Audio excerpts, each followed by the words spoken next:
Bismillahirrahmanirrahim. Innal hamdalillah nahmaduhu wa nasta'inuhu wa nastaghfiruh wa na'udzu billahi min shururi anfusina wa min sayyiati a'malina. Man yahdihillahu fala mudilla lahu wa man yudlil fala hadiya lahu. Wa asyhadu an la ilaha illallah wahdahu la syarika lahu. Wa asyhadu anna Muhammadan abduhu wa rasuluh. Qala Allah Ta'ala fi kitabihil karim, ya ayyuhalladzina amanu taqullaha haqqa tuqatih wa la tamutunna illa wa antum muslimun. Amma ba'd. Ikhwanana fi din, a'azzakumullah.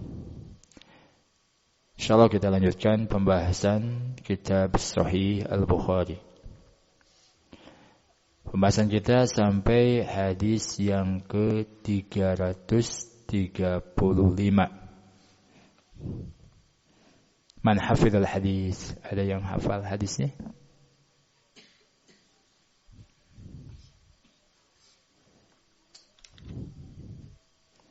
Allah yang hafal hadisnya, fal yaqra.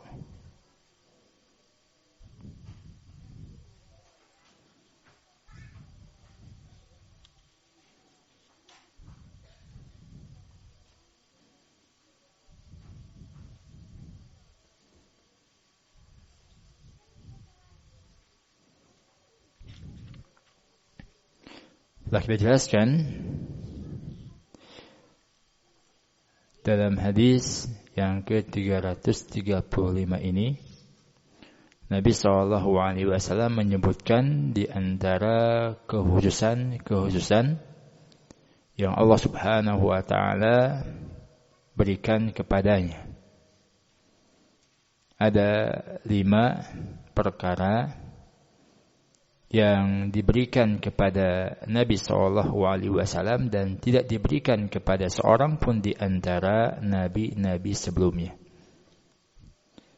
Apa yang pertama? Rojan, apa yang pertama?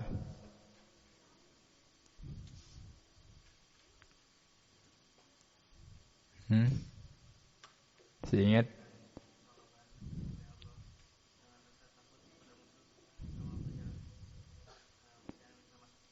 Nah, yang pertama, Nabi SAW dan umatnya diberikan pertolongan dengan diberikan rasa takut kepada musuh. Ya, dalam waktu perjalanan selama 1 bulan, musuh sudah takut duluan sebelum bertemu di medan perang dengan Nabi SAW dan juga umatnya. Apa yang kedua, Nabil?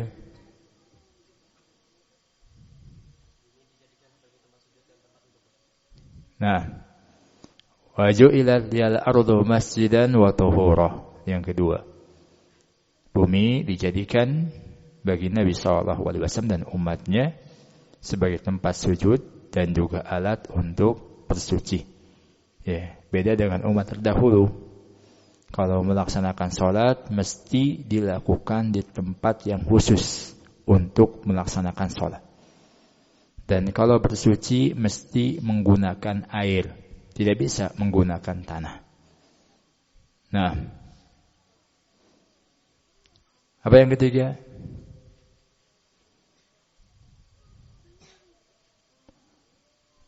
Najwan? Dihalalkannya ghanimah. Ya, ghanimah telah kita jelaskan bahwasannya harta orang kafir yang diambil dikarenakan peperangan. Ya, harta rampasan perang. Ini ghanimah. Umat terdahulu tidak dihalalkan untuk mengambil ghanimah. Ya, telah kita jelaskan kalau mereka melakukan peperangan, ya, kemudian mendapatkan ghanimah, maka ghanimah tersebut harus dikumpulkan. Tidak boleh diambil oleh masing-masing mujahidin. Ya, harus dikumpulkan, kemudian Allah Subhanahu wa taala mengirimkan atau menurunkan api dan melahap ghanimah tersebut. Yang keempat, Ali. Nah, Rasulullah diberikan syafaat. Ya. Syafaat yang dimaksud di sini adalah syafaatul uzma. Ya, syafaat yang agung. Perlu kita ketahui syafaat itu dibagi menjadi dua.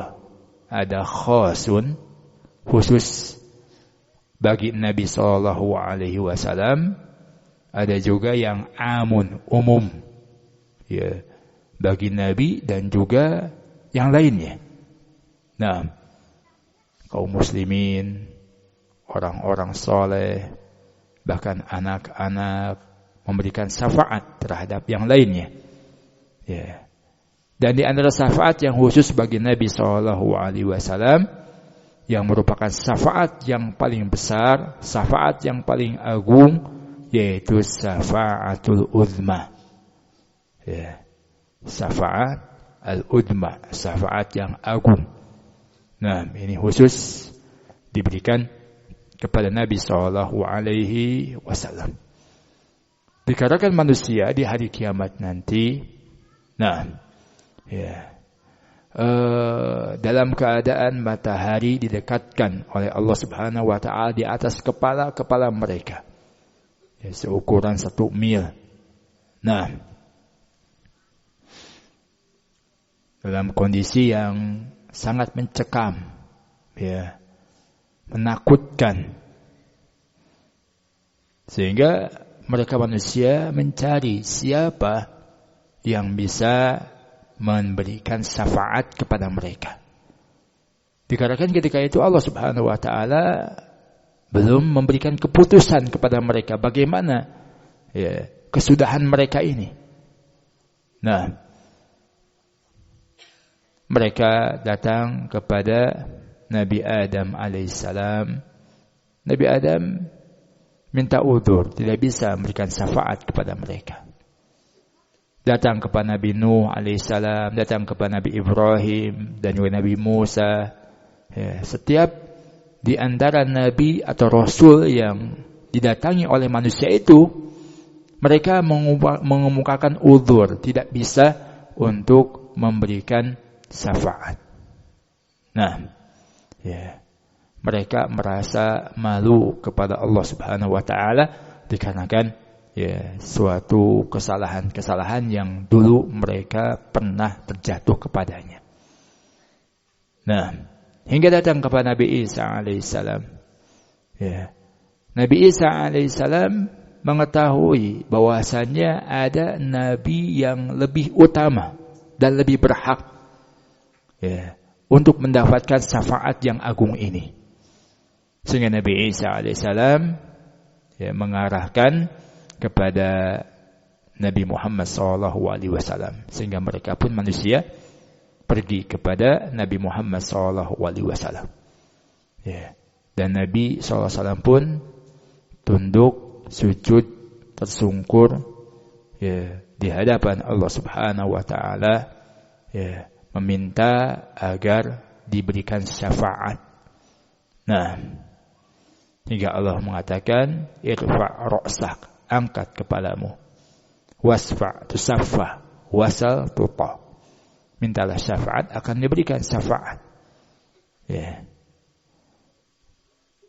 Nah, dan ini khusus bagi Nabi SAW, akan kita jelaskan nanti dalam bab khusus berkaitan dengan hal ini. Ini syafaat yang sifatnya khassah bin Nabi SAW. Nah, yang lainnya seperti syafaat Nabi SAW kepada pamannya Abu Thalib. Ya.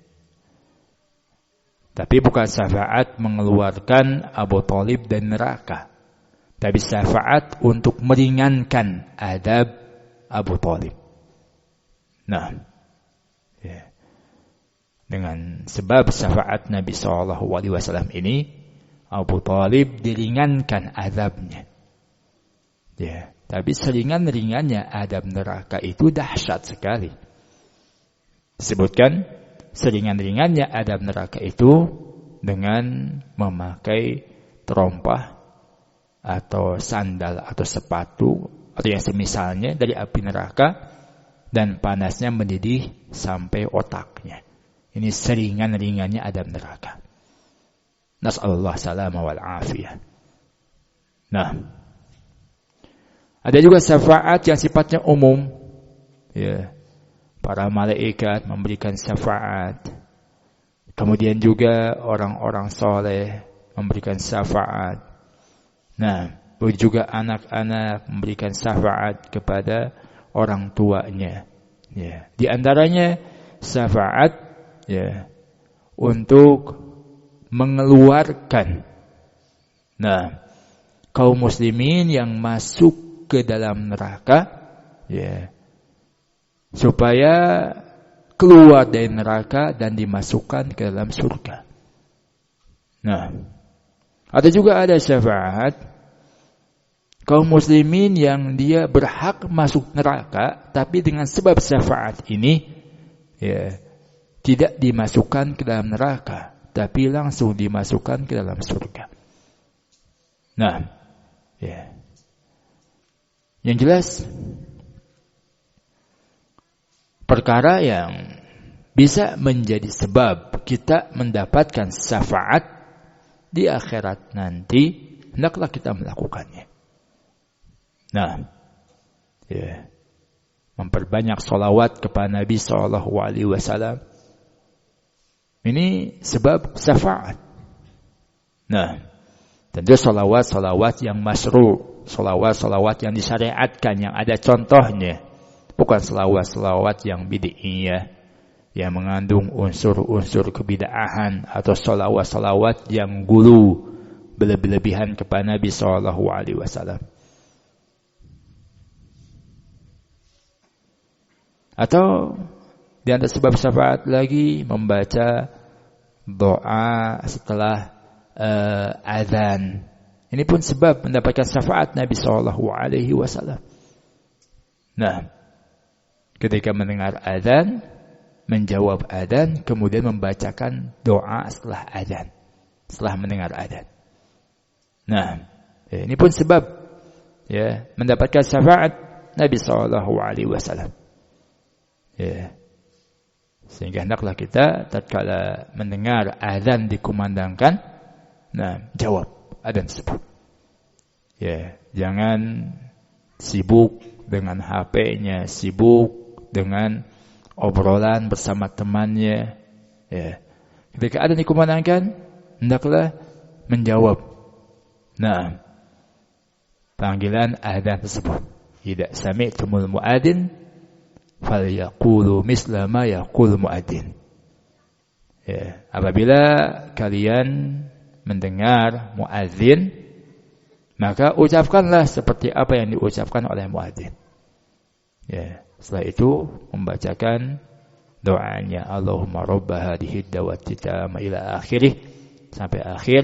Ini adalah sebab mendapatkan syafaat. Nah, juga membaca Al-Qur'an ya. Ini pun sebab mendapatkan syafaat. Iqra'ul Qur'an fa innahu ya'ti yaumal qiyamah syafi'an li ashabihi. Bacalah Al-Qur'an, sesungguhnya Al-Qur'an datang di hari kiamat nanti sebagai pemberi syafaat bagi orang yang membacanya.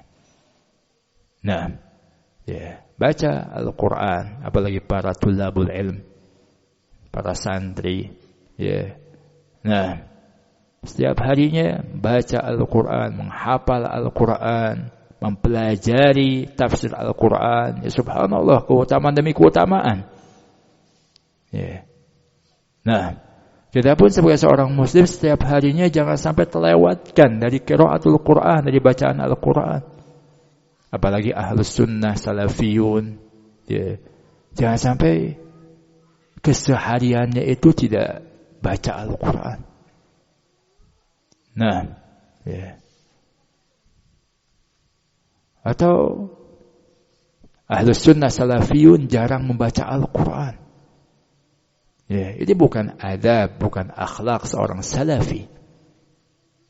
Nah, salafi itu ya jelas pedomannya Al-Quran dan As-Sunnah dengan pemahaman salaful ummah, pemahaman para sahabat ridwanullah alaihim ajmain. Sehingga biasakan setiap harinya baca Al-Quran. Ya. Nah, walaupun hanya 1 halaman, 1 lembar atau lebih daripada itu, yang jelas setiap harinya biasakan baca Al-Quran. Ya. Jangan sampai setiap harinya enggak pernah baca Al-Quran. Ya, ba'da subuh tidak baca Al-Quran, ba'da duhur, ba'da asar, yang jelas enggak ada.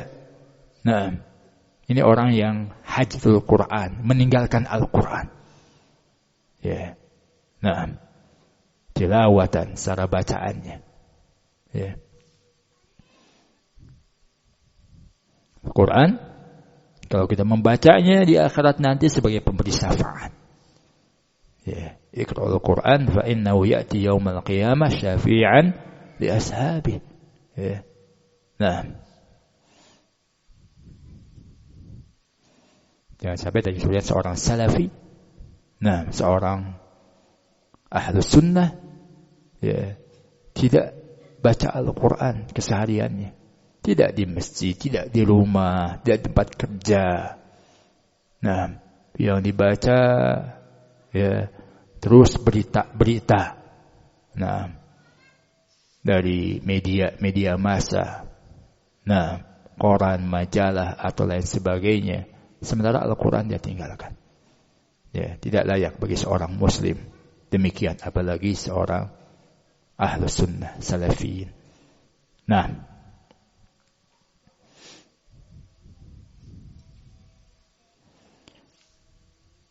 pembahasan syafaat sebenarnya panjang. Ya, para ulama menyebutkan ada syafaat fid dunya, ada syafaat fil akhirah. Ada syafaat di dunia, ada syafaat di akhirah. Ya. Syafaat di dunia ada yang baik, ada yang jelek. Wa man yasfa' syafa'atan hasanah. Allah mengatakan barang siapa yang memberikan syafaat yang baik. Juga Allah mengatakan wa man yasfa' syafa'atan sayyi'ah, dan barang siapa memberikan syafaat dengan syafaat yang jelek. Ya. Syafaat ini sebagai bentuk rekomendasi. Nah, ini syafaat di dunia, ada yang baik, ada yang jelek. Ada juga syafaat fil akhirah, syafaat di akhirat. Ada yang musbatah, ada yang manfiyah, ada yang ditetapkan. Ya. Ketika syafaat tersebut memenuhi syarat-syaratnya. Ya. Yaitu izin dari Allah Subhanahu wa taala dan ridha kepada yang disyafaati. Nah, ada juga syafaat yang manfiyah, syafaat yang ditolak, ya, yang dinafikan, yaitu yang diminta dari selain Allah Subhanahu wa taala. Ya, minta syafaat kepada penghuni kubur. Ya. Ini manfiyah, dinafikan, bahkan termasuk ke dalam kesyirikan. Nah, lebih jelas lagi insyaallah kita bahas dalam pembahasan khusus berkaitan dengan syafaat. Ya. Kemudian yang kelima, apa kekhususan Nabi sallallahu alaihi wasallam? Hafid Alhamdulillah.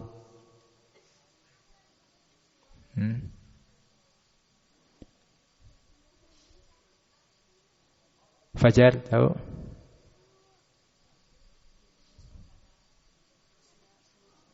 Nah, Nabi sebelum Rasulullah SAW diutus hanya kepada kaumnya saja. Adapun Nabi SAW diutus kepada seluruh manusia. Ya. Jadi antara kekhususan Nabi SAW. Nah, bagi jelaskan tentang Nabi Musa dan Nabi Khidir. Ya. Nabi Khidir bukan umatnya Nabi Musa alaihissalam. Nah, sehingga mereka hanya diutus kepada kaumnya saja. Ya. Adapun Nabi SAW diutus kepada Nah, seluruh manusia. Ini kekhususan sekali lagi Nabi sallallahu alaihi wasallam. Ya, diutus kepada bangsa Arab atau bangsa Ajab, bangsa asing selain Arab. Ya. Apakah orang yang berkulit merah, berkulit hitam, berkulit putih, atau lain sebagainya. Ya. Bahkan kepada jin pun Nabi SAW diutus. Ya. Pernah kita dengar kisah tentang jin yang mendengarkan bacaan Al-Quran dari Nabi SAW. Ya. Ini Nabi SAW diutus kepada seluruh manusia. Nah, bahkan kepada jin pun Nabi SAW diutus. Ya.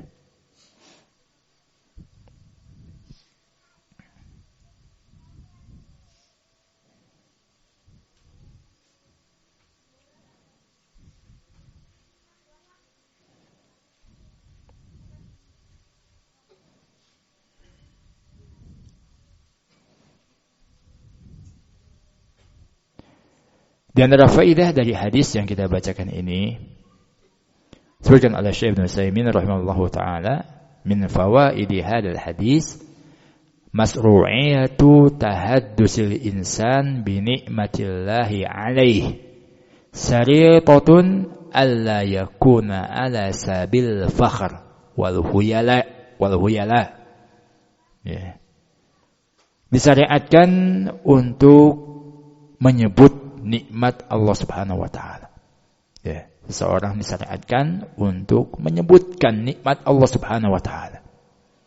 Fa amma bi ni'mati rabbika fahaddits. Ya, adapun terhadap nikmat Rabbmu maka sebutkanlah. Ya, Nabi SAW menyebutkan, aku diberikan 5 perkara yang tidak diberikan kepada seorang pun dari nabi-nabi sebelumku.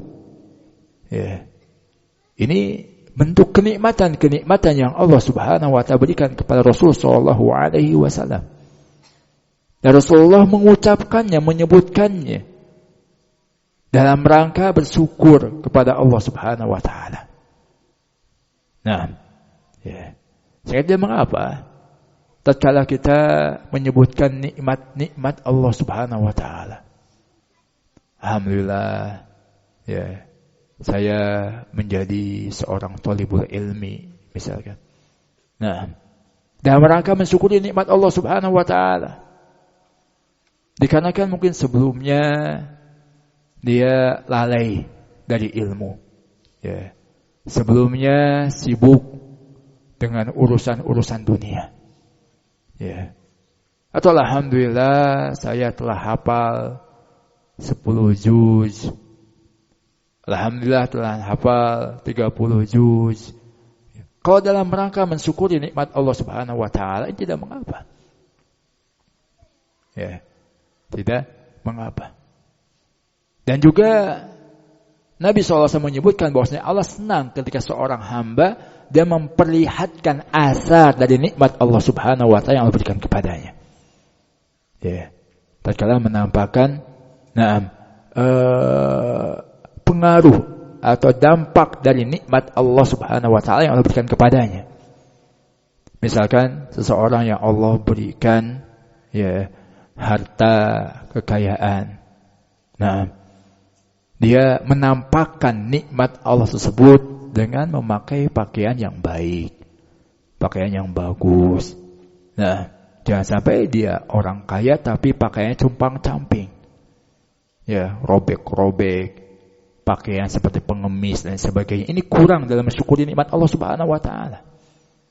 Ya, Allah senang ketika seorang hamba menampakkan ada asar dari nikmat Allah Subhanahu wa taala. Ya. Nah, kalau kita meniatkannya jadi dalam rangka tahadus bin nikmah, ya, menyebutkan nikmat Allah Subhanahu wa taala atau menampakkan kenikmatan yang Allah berikan kepada kita, bukan dalam rangka menyombongkan diri, tidak mengapa. Nah, Ya.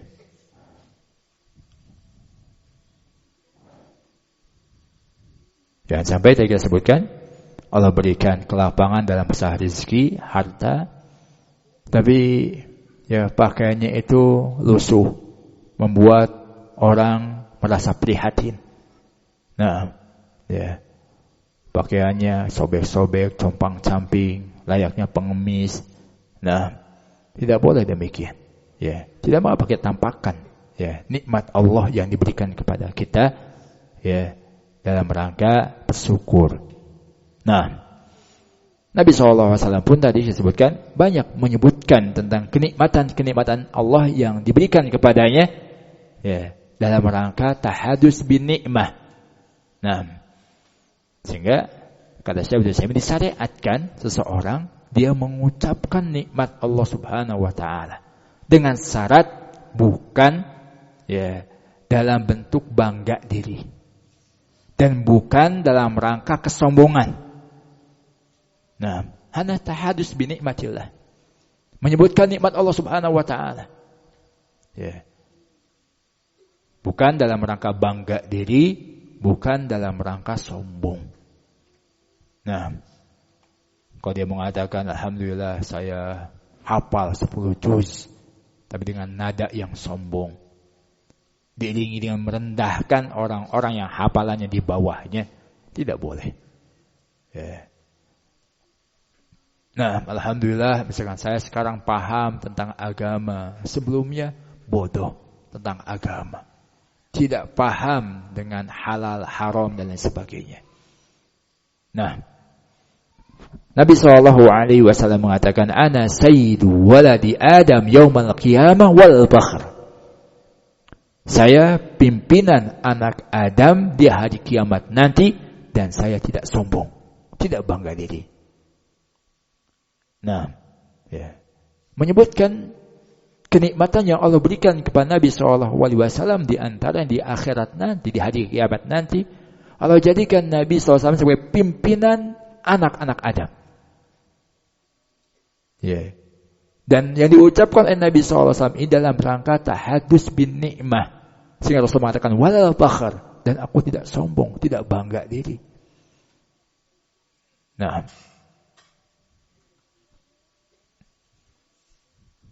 dan Nabi SAW pun dalam hadis yang kita bacakan tadi, ya, beliau menyebutkan kenikmatan-kenikmatan yang Allah berikan kepadanya, di antaranya dilebihkan dibandingkan nabi-nabi yang lainnya dengan 5 perkara yang disebutkan tadi.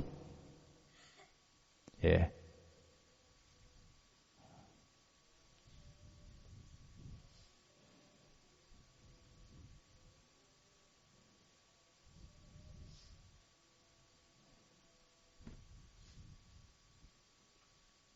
Sehingga ketika seorang mengatakan alhamdulillah saya punya rumah yang layak, alhamdulillah saya punya kendaraan ya yang layak, yang bagus misalkan. Kalau dalam rangka menyebutkan nikmat Allah Subhanahu wa taala tidak mengapa. Ya, tapi kalau diiringi dengan bangga diri, sombong, ya ini yang tidak boleh. Nah,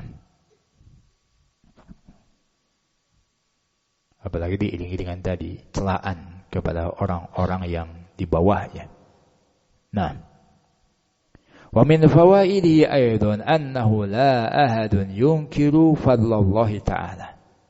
Dan di antara faedah-faedah hadis yang kita bacakan tadi, ya, bahwasanya tidak ada seorang pun yang mengingkari karunia Allah Subhanahu wa taala. Ya. Dzalika fadlullah yu'tihi may yasha. Yang demikian itu karunia Allah Subhanahu wa taala yang Allah berikan kepada orang yang Allah kehendaki. Idan fala ahadun yunkiru au yajhadu 'ala Allahi fadla. Oleh karena itu tidak ada seorang pun yang mengingkari ya kepada Allah Subhanahu wa taala karunia yang diberikan kepada hambanya. Nah, wa min hada na'khudhu inhitata rutbatil hasib. Maka dari sini ya kita ambil rendah dan hinanya tingkatan orang yang hasad. Nah, kenapa dikatakan dengan hasad itu tidak bisa menghalang-halangi karunia yang Allah berikan kepada hambanya. Nah, kenapa dikatakan hakikat hasad itu seakan-akan dia menghalang-halangi karunia Allah Subhanahu wa taala? Padahal kita tahu tidak ada seorang pun yang bisa mengingkari, menghalang-halangi karunia yang Allah berikan kepada hambanya. Dzalika fadlullah yu'tihi man yasha. Itulah karunia Allah Subhanahu wa taala, Allah berikan kepada orang yang Allah kehendaki. Dan dengan hasad seakan-akan dia itu menghalangi karunia Allah Subhanahu wa taala. Padahal tidak ada seorang pun yang bisa menghalangi karunia Allah Subhanahu wa taala. Ini menunjukkan tentang rendah dan hinanya orang yang memiliki sifat hasad. Ketika temannya memiliki hafalan yang banyak, misalkan, dia tidak senang. Nah, hasad, iri, dengki. Padahal dengan iri dengkinya itu tidak bisa menghalangi karunia yang Allah berikan kepada temannya tadi. Nah, buat apa iri dengki? Hanya menyebabkan hati kita tidak tenang. Gundah gulana, sedih. Orang bahagia dia sedih. Orang mendapatkan kenikmatan dia sedih, tidak senang. Orang yang hasad itu hidupnya tersiksa. Kenapa dikarenakan? Nah, Allah Subhanahu wa taala senantiasa memberikan kenikmatan kepada hambanya. Setiap seseorang yang dihasad, yang dapat kenikmatan, dia marah, tidak senang. Sehingga orang yang hasad sekali hidupnya tersiksa. Hidupnya tersiksa, tidak tenang. Nah, dalam kondisi seperti itu, dia pun tidak bisa menghalang-halangi karunia yang Allah berikan kepada hambanya. Nah, dzalika fadlullah yu'tihi man yasha. Itu adalah karunia Allah Subhanahu wa taala yang Allah berikan kepada orang yang Allah kehendaki. Sehingga tatkala kita melihat dan mengetahui ada kelebihan-kelebihan yang ada pada saudara kita yang tidak ada pada kita, janganlah kita hasad. Jangan kita hasad. Nah, kenapa dikatakan itu adalah karunia Allah Subhanahu wa taala? Allah berikan kepada orang yang kehendaki. Dan kita tidak bisa untuk menghalang-halangi karunia Allah Subhanahu wa taala tersebut.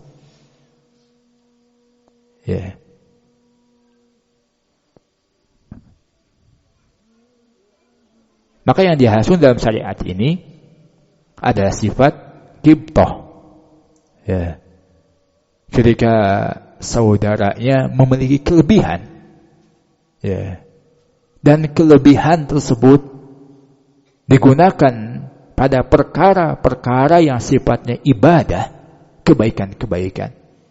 Kita pun ingin seperti itu. Namanya ghibthah. Tanpa membenci kenikmatan yang Allah berikan kepada saudaranya, apalagi berangan-angan supaya nikmat yang Allah berikan kepada saudaranya hilang. Misalkan saudaranya memiliki kelebihan dalam sisi harta, sehingga saudaranya bisa bersedekah, berinfak. Kita pun ingin seperti itu. Kita iri, ingin memiliki harta, kemudian kita pun bisa berinfak. Iri yang semacam ini disebut dengan ghibthah, bukan hasad. Tapi kalau seandainya saudaranya memiliki harta, kemudian dia tidak senang dengan nikmat yang Allah berikan kepada saudara yang tersebut, ini namanya hasad. Bahaya sifat hasad ini. Nah, dalam ayat yang kita bacakan tadi, dzalika fadlullah yu'tihi man yasha, itu adalah karunia Allah yang Allah berikan kepada orang yang Allah kehendaki. Ini menunjukkan bahwasanya orang yang mendapatkan karunia itu adalah orang-orang yang Allah kehendaki. Sehingga Allah Subhanahu wa taala mengetahui apakah orang ini pantas untuk mendapatkan karunia tersebut ataukah tidak. Nah, ya.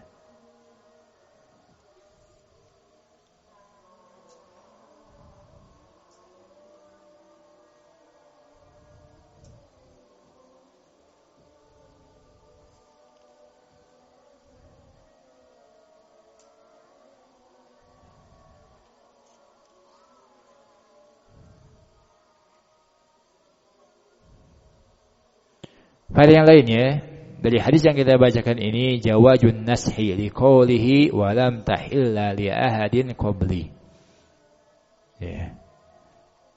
Tentang bolehnya an-nasakh, menghapus suatu hukum. Berdasarkan ucapan Nabi SAW tentang ghanimah, dihalalkan ghanimah kepadaku dan tidak dihalalkan kepada seorang pun sebelumku. Ya. Hatta ghanimah itu, nah, bagi Nabi dan umat sebelum Nabi dan umatnya Nabi Muhammad SAW tidak halal. Apa hukumnya berarti? Haram. Ya. Haram bagi para Nabi sebelum Nabi Muhammad SAW untuk ya, mengambil harta ghanimah. Ya. Dan hukum haram ini dihapus. Ya. Dihapus dengan ucapan Rasulullah SAW, wa uhilat liyal ghanaim, dan dihalalkan bagiku ghanimah. Nah, bagi Nabi dan umatnya ghanimah itu dihalalkan. Ya. Masuk hadis yang kedua, kita bacakan dulu. Bab idza lam yajid ma'an wala turaban. Bab apabila tidak mendapatkan air dan tidak juga mendapatkan tanah. Ya. Maksudnya dalam bab ini Al-Imam Al-Bukhari ya, ingin menjelaskan bagi orang yang tidak mendapatkan air untuk mandi atau berwudu, ya, dan juga tidak mendapatkan tanah untuk tayamum, ya, maka boleh dia sholat dalam keadaan seperti itu. Fattaqullaha mastata'tum. Bertakwalah kepada Allah sesuai dengan kemampuan kalian. Ya, kalau sebelumnya dibahas orang yang tidak mendapatkan air, ya, bagaimana yang dia lakukan ketika hendak melaksanakan sholat? Nah, maka jawabannya hendaklah dia tayamum menggunakan tanah. Ya. Muncul pertanyaan yang berikutnya, bagaimana kalau tidak mendapatkan air dan juga tidak mendapatkan tanah? Ya. Bisa jadi dia sakit, misalkan. Sakitnya itu tidak bisa menggunakan air, dia juga bisa menggunakan tanah. Atau bisa jadi dia sakit, ya. Nah, sebenarnya bisa menggunakan air, tapi harus ada orang yang membantunya. Sementara nggak ada orang yang membantunya seorang pun. Bisa juga dia menggunakan tanah atau debu, tapi tidak ada seorang pun yang membantunya. Ya, maka dalam kondisi seperti itu, fattaqullaha mastata'tum. Bertakwalah kepada Allah, ya, sesuai dengan kemampuan kalian. Nah, kita bacakan saja hadisnya.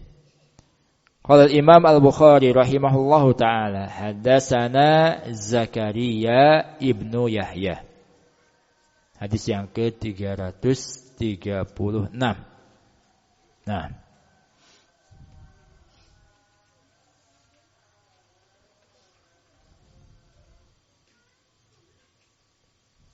qala haddatsana Abdullah ibnu Numair. Qala haddatsana Hisam bin Urwah. An Abi, dari bapaknya Urwah ibnu Zubair. An Aisyah, dari Aisyah radhiyallahu taala anha. Annaha ista'arat min asma'i atau min asma'a kiladatan fahalakat. Ya, asma ismul yang sorib dijarkan dengan fathah. min Asma'a. Sesungguhnya Aisyah radhiyallahu taala anha meminjam kalung dari Asma. Nah, ini menunjukkan tentang bolehnya meminjamkan perhiasan. Nah, sesungguhnya Aisyah radhiyallahu taala anha meminjam kalung dari Asma. Fahalakat, kemudian hilang kalung tersebut. Fabasa Rasulullah sallallahu alaihi wasallam rajulan. Rasulullah sallallahu alaihi wasallam mengutus seorang untuk mencarinya. Fawajadaha, dan orang tersebut mendapatkan kalung yang hilang tadi. Fa'adrakathum sholatu wa laysa ma'hum ma'un. Kemudian mereka mendapati waktu sholat dalam keadaan tidak ada air bersama mereka. Fasallu, kemudian mereka sholat. Dimungkinkan mereka ini sholat tanpa berwudu dan juga tanpa tayamum. Kenapa? Dikarenakan ketika itu belum turun ayat tentang tayamum. Mereka sholat, fasakau dzalika ila Rasulillah sallallahu alaihi wasallam. Kemudian mereka mengadukan hal itu kepada Rasulullah sallallahu alaihi wasallam. Dalam kondisi sudah masuk waktu sholat, kemudian mereka tidak mendapati air dan mereka pun sholat. Dalam keadaan tidak berwudu. Nah, mereka adukan kepada Rasulullah SAW. Fa'anzalallah ayat at-tayammum. Maka Allah Subhanahu wa taala turunkan ayat tentang tayamum. Nah,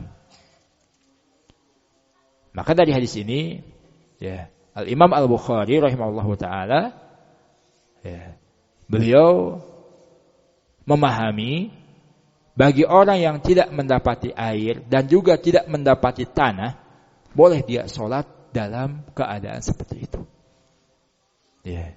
Berdalil dengan keumuman ayat Allah Subhanahu wa taala, fattaqullaha mastata'tum. Bertakwalah kalian kepada Allah sesuai dengan kemampuan kalian. Dan juga Allah mengatakan la yukallifullahu nafsan illa wus'aha. Allah tidak membebani suatu jiwa melainkan sesuai dengan kemampuannya. Faqala Usaid ibn Hudair, berkata Usaid bin Hudair. Telah kita jelaskan tentang biografi Usaid bin Hudair radhiyallahu taala anhu. Beliau berkata kepada Aisyah radhiyallahu taala anha, jazakillahu khairan. Mudah-mudahan Allah Subhanahu wa taala membalasmu dengan kebaikan.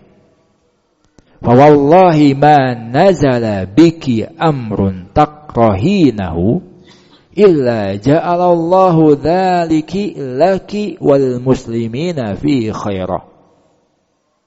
Demi Allah, tidaklah suatu perkara menimpamu, suatu perkara yang engkau membencinya menimpamu, melainkan Allah Subhanahu wa taala jadikan pada perkara itu untukmu dan bagi kaum muslimin kebaikan di dalamnya. Peristiwa hilangnya kalung yang Aisyah pinjam dari saudarinya Asma, ini perkara yang tidak disenangi oleh Aisyah radhiyallahu taala anha. Tapi ternyata dengan sebab peristiwa ini, Allah Subhanahu wa taala jadikan di dalamnya kebaikan yang banyak. Yaitu dengan diturunkannya ayat tentang tayamum. Nah, tentu kebaikan sangat banyak sekali. Nah, di mana ayat tersebut terus dibaca sampai hari kiamat. Bahkan dengan membacanya satu huruf dibalas dengan 10 kebaikan. Nah, Keutamaan sangat besar. Sehingga Usaid bin Hudayr mengatakan, tidaklah suatu perkara yang engkau benci menimpamu, melainkan Allah Subhanahu wa taala jadikan pada perkara tersebut untukmu dan untuk kaum muslimin kebaikan di dalamnya. Ini keutamaan Aisyah radhiyallahu taala anha. Banyak ada beberapa peristiwa yang menimpa Aisyah radhiyallahu taala anha. Nah, kemudian turun ayat berkenaan dengannya. Termasuk di antaranya hadisul ifk. Nah, tentang berita bohong yang menyebar di tengah-tengah masyarakat ketika itu tentang Aisyah. Ada yang menuduh Aisyah berzina dan sebagainya. Peristiwa yang panjang insya Allah kita bahas nanti. Nah, kenapa sampai ada tuduhan tersebut? Sampai turun ayat. Nah, tentang melepas dirinya Aisyah radhiyallahu taala anha dari tuduhan tersebut. Dan juga ayat tersebut berisi peringatan kepada orang-orang yang melakukan tuduhan dusta tersebut kepada Ummul Mukminin Aisyah radhiyallahu taala anha. Nah,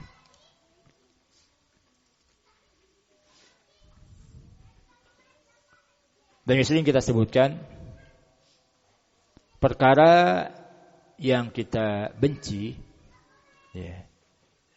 bisa jadi Allah Subhanahu wa taala memberikan kebaikan pada perkara-perkara tersebut.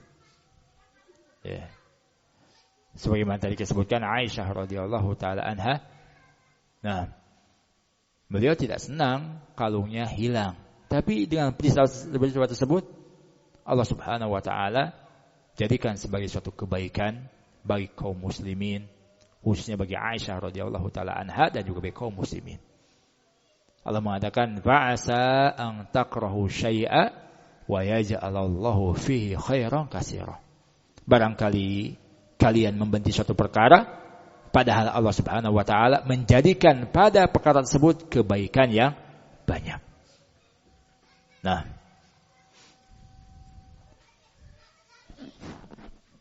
ini menunjukkan bahwasanya kadang-kadang seseorang membenci suatu perkara padahal Allah Subhanahu wa taala jadikan kebaikan pada perkara tersebut. Sehingga ini penting kita bersabar. Ketika kita mendapatkan sesuatu yang kita tidak menyukainya. Nah, bisa jadi Allah Subhanahu wa taala jadikan kebaikan yang besar pada perkara yang kita tidak menyukainya tersebut. Ya, alhamdulillah. Insyaallah kita lanjutkan pada pertemuan yang lain. Subhanakallahumma bihamdik asyhadu an la ilaha illa anta astaghfiruka wa atubu ilaik. Assalamualaikum warahmatullahi wabarakatuh.